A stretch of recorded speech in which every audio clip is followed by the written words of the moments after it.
ఇష్టపడడం ప్రారంభించాను.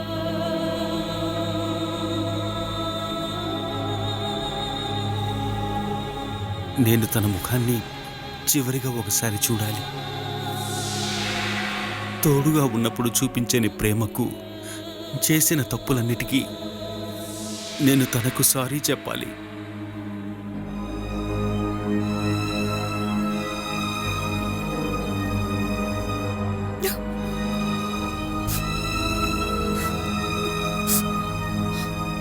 దిగులు పడద్దు సూరజన్నయ్య.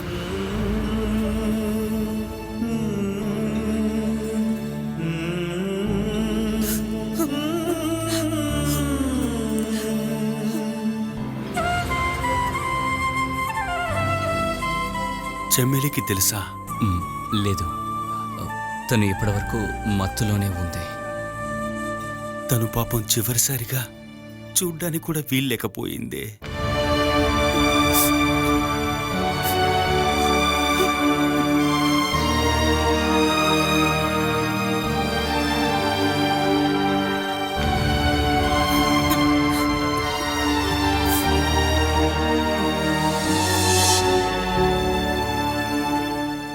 గట్టిగా అరిచారు, షివరింగ్ వచ్చింది. ఏం జరిగిందో మాకు తెలియడం లేదు డాక్టర్. మళ్ళీ ఆవిడ మత్తులోకి వెళ్ళిపోయారు. బాబు చనిపోవడంతో అలా మత్తులోకి వెళ్ళిపోయి ఉంటారు. ఎస్, ఆ సమయంలో మీరు ఆపరేషన్ థియేటర్లో ఉన్నారు. లోతైన రక్తబంధంలో ఉన్న కనెక్షన్ని మెడికల్ సైన్స్లోని మైక్రోస్కోప్లో చూసినా కూడా కనిపించదు. మనం ఇంకా ఎందుకు వెయిట్ చేయాలి డాక్టర్? అన్కాన్షియస్గా ఇలాగే ఉండడం ప్రమాదకరం డాక్టర్. స్పృహలోకి రావడానికి హైడోస్ ఇంజెక్షన్ అవసరం, కానీ అది కడుపులోని శిశువును బాధిస్తుంది. అందుకని వెయిట్ చేస్తున్నాం. చూద్దాం, లేదంటే ఆ ఇంజెక్షనే వేద్దాం.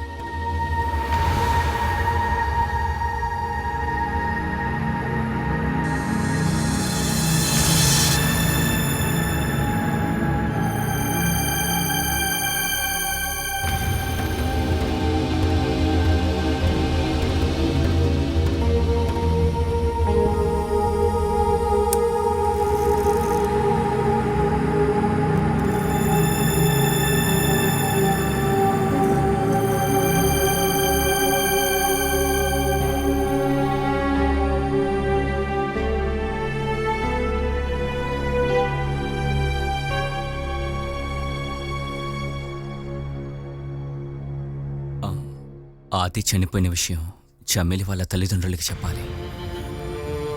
తనకు నేను మాత్రమే ఉన్నాను, వేరే ఎవరూ లేరు.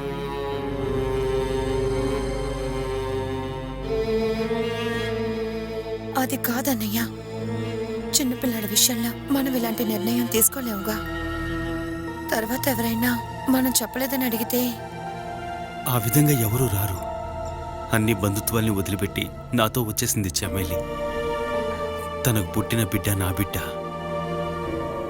తన మీద నాకు తప్ప ఇంకెవరికీ అధికారం లేదు. చమేలికి అంకుల్ ఉన్నారు కదా, మిస్టర్ శేఖర్. నేను ఆయనతో మాట్లాడి చూస్తాను.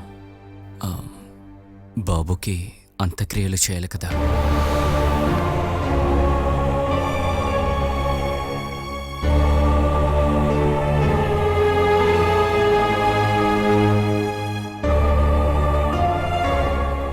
చమేలి, తను కూడా ఆదిని చూడాలి కదా. తను ఇంకా అసలు స్పృహలోకే రాలేదు. ఇక ఎప్పుడు స్పృహలోకి వస్తుందో మనకు తెలీదు.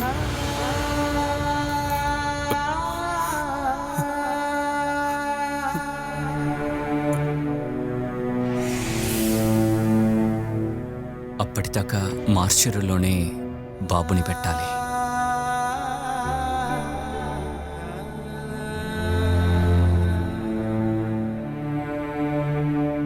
ఇక ఎదురుచూడడంలో ఉపయోగం లేదు. మనం బాబుని పూర్తి చేద్దాం.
హాస్పిటల్ నుంచి వస్తున్నాను.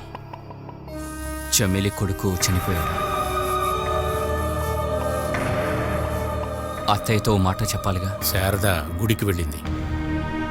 ఆ బాబుకి అంత్యక్రియలు మనమే చేయాలి. ఆ విషయం మీతో ఎందుకు చెప్తున్నాను అనుకుంటున్నారా? సూరజ్ నడవలేకపోతున్నాడు. చమేలికి ఇంకా తెలివి రాలేదు. తనకి పుట్టకపోయినా సూరజ్ మాత్రం తన సొంత కొడుకుగానే భావించాడు. కాబట్టి మీరిద్దరూ ఆ బాబుకి చేయాల్సినవన్నీ చేయాలి. రాధాకృష్ణ, అల్లుడు అనే దానికంటే నీ మీద మర్యాద నాకు ఎక్కువగానే ఉంది. నువ్వు ఒక విషయాన్ని నన్ను అడిగినప్పుడు అది కుదరదని చెప్పడం నా వల్ల కాదయ్యా. కానీ ఈ విషయంలో అది సూరజ్కు పుట్టిన బిడ్డ అయ్యుంటే. జరగని విషయాన్ని మళ్ళీ మళ్ళీ ఎందుకు అడుగుతుంటారు? ఒకవేళ ఉండుంటే మనమంతరం ఇదంతా చేసేవాళ్ళం కదా. ఈ ఇంట్లోంచి సూరజ్ని తీసుకువెళ్ళింది ఎవరు? చమేలి. తన కొడుక్కి ఒక తండ్రి కావాల్సి వచ్చాడు. దానికి సూరజ్ కాకపోయినా ఎవరినైనా తను తీసుకెళ్ళేది. నా కొడుకుని నా దగ్గర నుంచి తీసుకువెళ్ళింది అదే. అందువల్లనే నేను తనని క్షమించలేకపోతున్నాను. క్షమించడం క్షమించకపోవడం అదంతా తర్వాత ఆలోచించండి. ముందుగా జరగాల్సిన ఏర్పాట్లు చేద్దాం. నన్ను ఎదురు చూడొద్దు.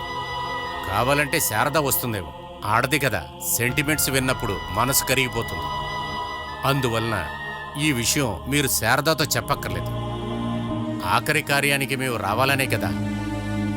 మానసికంగా నేను దానికి తయారుగా లేను.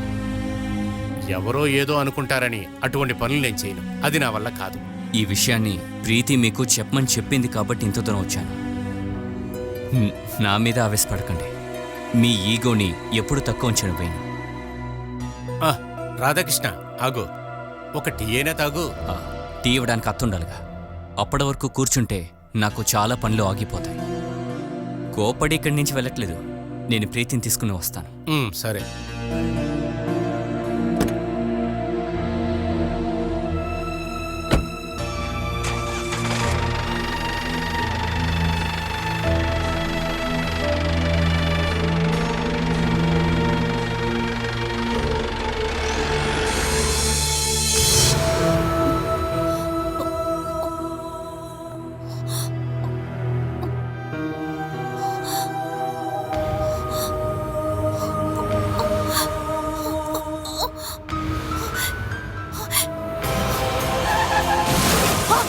బాబు, సూరజ్,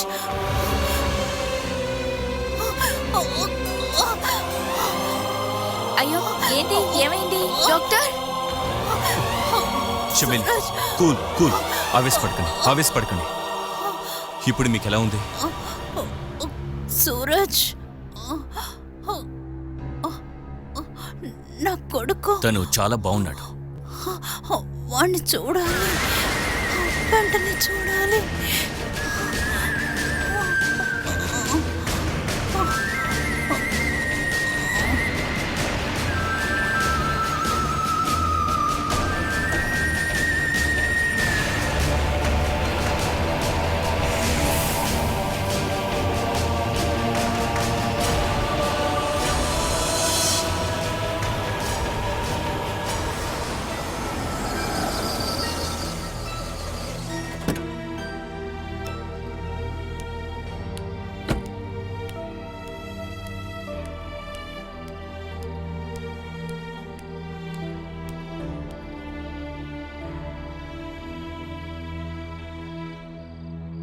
వెళ్ళిన పని ఏమైంది బాబు?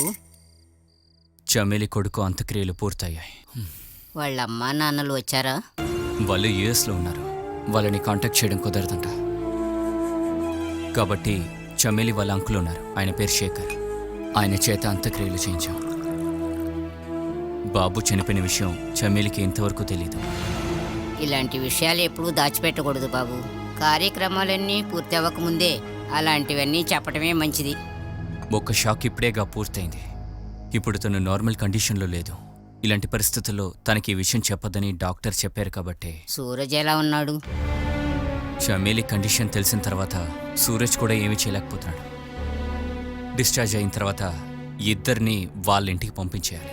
ఏది ఏమైనా అదే మంచి నిర్ణయం. ఇన్ని రోజుల నీ ప్రయత్నం కూడా ఆ తండ్రి కొడుకులను కలపాలనే కదా. హ్మ్. అది సరే, ప్రీతి ఇంటికి వెళ్ళిందా బాబు? అత్తయ్య హాస్పిటల్కి వచ్చారు. ఇద్దరూ అక్కడే ఉండిపోతామని చెప్పారు. ఈ పరిస్థితుల్లో తనని హాస్పిటల్లో ఎందుకు ఉంచావు? నేను బలవంతం చేశానమ్మా. అమ్మకి తోడుగా అక్కడే ఉంటానని చెప్పింది. చెమ్మేలికి ఏదైనా అవసరం అయితే చూసుకోవడానికి ఎవరైనా కావాలి కదమ్మా. శారద చెమ్మేలితో బాగా మాట్లాడుతుందా బాబు? అదంతా తెలీదమ్మా. కాకపోతే ఇప్పటివరకు ఉన్న కోపం ఇకపై ఉంటుందో లేదో తెలీదు. హ్మ్. ఇక మీదట మంచి జరిగితే అంతా బాగానే ఉంటుంది. నువ్వు వెళ్ళి స్నానం చేసిరా, నేను భోజనానికి రెడీ చేస్తాను. హ్మ్.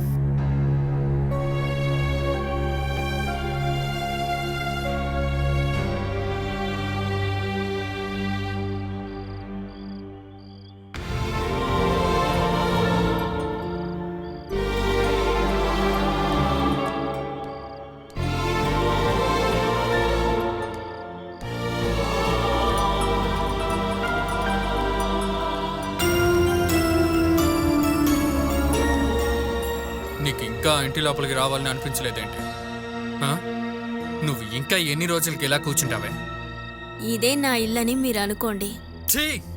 ఇది నీ ఇల్లేంటే? హ! ఇప్పుడే నీ ఇంటిని అంతం చేస్తా చూడు. నువ్వే వండుకుంటావే, కొని పెట్టి చూడు. అన్నం వస్తున్నావంటే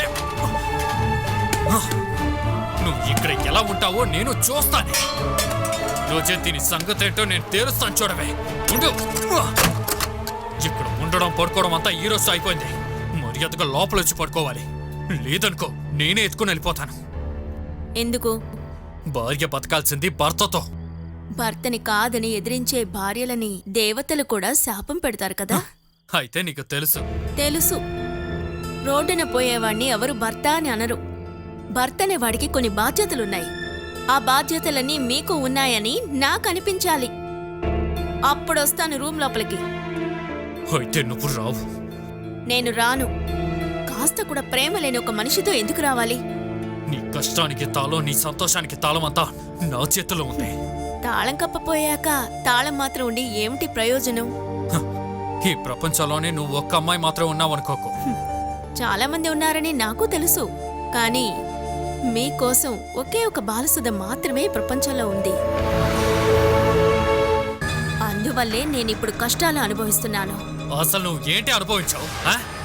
నాకు చిరాకు తెప్పించాలని కావాలని ఇక్కడ పడుకున్నాను.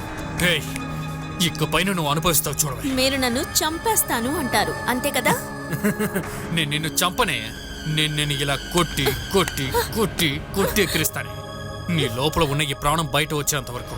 ఆ తర్వాత నువ్వు ఎప్పుడో ఇక్కడే పడుంటావు. లేచి నడవలేకుండా ప్రాణం పోయేంత వరకు ఇక్కడే పడుంటావు. అర్థమైందా?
మెల్లగా. నీ వల్లే కాని టైంలో నన్నెందుకు ఇలా చూసుకుంటున్నావు? నా వల్ల అయినంత వరకు నేను ఇవన్నీ చేస్తూనే ఉంటాను. ఆలోగా మీరు లేచి నడవడం మొదలు పెడతారు. సార్, మీ వైఫ్కి స్పృహ వచ్చింది.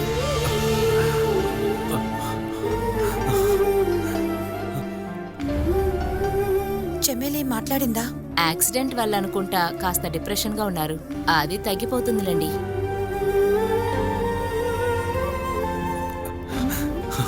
నేను చెమ్మేలిని చూడాలి. మీరు అసలేం మాట్లాడుతున్నారు? కనీసం ఒక వారమైనా బెడ్ రెస్ట్ కావాలని డాక్టర్ చెప్పారుగా. నాకు ఎలాంటి సమస్య లేదు. నేను అక్కడికి వెళ్ళాలి. మీరు టెన్షన్ అవ్వకండి, నేను వీల్ చైర్ పంపిస్తాను. ఆ,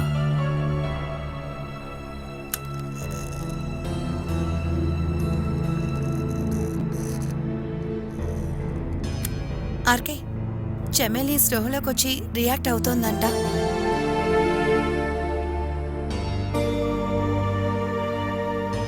పిల్లాడు చనిపోయిన విషయం తనతో ఎలా చెప్పాలి? ఇప్పుడు ఆ విషయం తనకి చెప్పాల్సిన అవసరం లేదు. తను అడుగుతుందిగా, యాక్సిడెంట్లో బిడ్డకేమన్నా అయ్యుంటుంది అని. చమేలి ఖచ్చితంగా అనుమానిస్తుంది.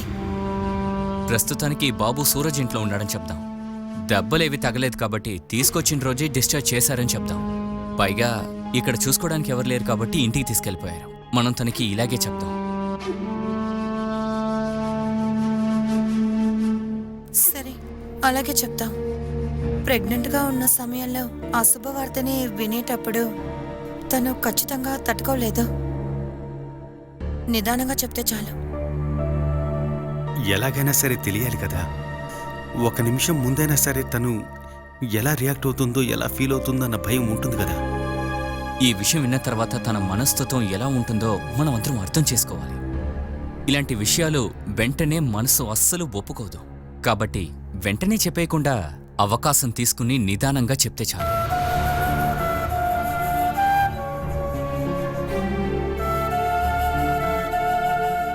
సూరజ్ అనే చెమ్మెలిని చూడాలంట. తనకి కూడా నిన్ను చూస్తే ప్రశాంతంగా ఉంటుంది. ప్రీతి, అన్నయ్యతో పాటు వెళ్ళు. మీరు మాతో రండి, ముగ్గురం వెళ్దాం. నేనెందుకు, మీరు వెళ్తే చాలు. తర్వాత ఒక విషయం గుర్తుపెట్టుకోండి, బాబు చనిపోయిన విషయం చమేలికి ఇప్పుడు చెప్పకండి.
నా కొడుకుని ఎక్కడికి తీసుకెళ్లారు?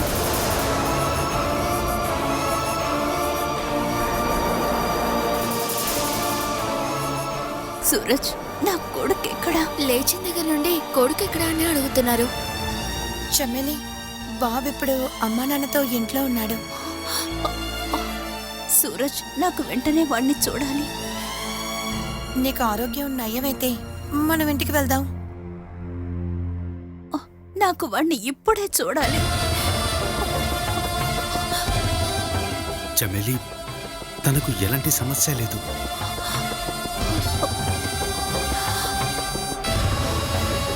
మన ఇద్దరి పరిస్థితి చూసావుగా. ఇక్కడికి తీసుకొచ్చి ఎలా తన్ని ఇంట్లో తను హ్యాపీగా ఉండని. నిజంగానా?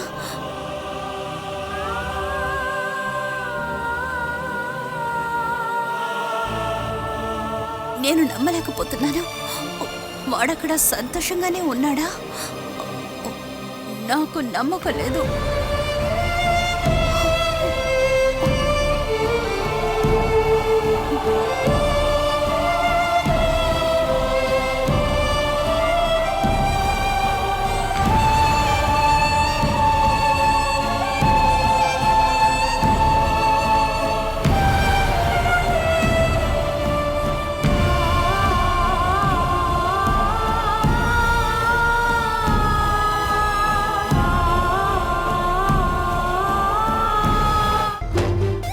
నాన్నగారు చాలా ట్రై చేశారు ఈ కుర్చీలో కూర్చోడానికి కానీ అదృష్టం దక్కింది మీకు మాత్రమే. అది అంతే. కొంతమంది స్టార్ట్ మాత్రమే చేస్తారు, వెనకొచ్చే వాళ్ళకు మాత్రమే దాన్ని అనుభవించే అదృష్టం ఉంటుంది. ఇక హక్కు ఉందని ఎవరైనా వస్తారేమో సార్. ఇంకా ఎవరొస్తారు? వచ్చినా కూడా అంత లీగలేగా. చెమ్మెలేకి ఆనంద నంబియార్ ఇచ్చిన ఈ కంపెనీ, బిల్డింగ్, స్థలం తను నాకు చట్ట ప్రకారంగా రాసిచ్చింది. యాక్సిడెంట్ జరగక ముందు రోజు అఖిలకి వ్యతిరేకంగా ఉన్న కేసుని వాపస్ తీసుకున్నారు. దాంతోపాటు ఆ 36 లక్షల విచారణ కూడా అయిపోయింది. ఇప్పుడు మనం చాలా సేఫ్.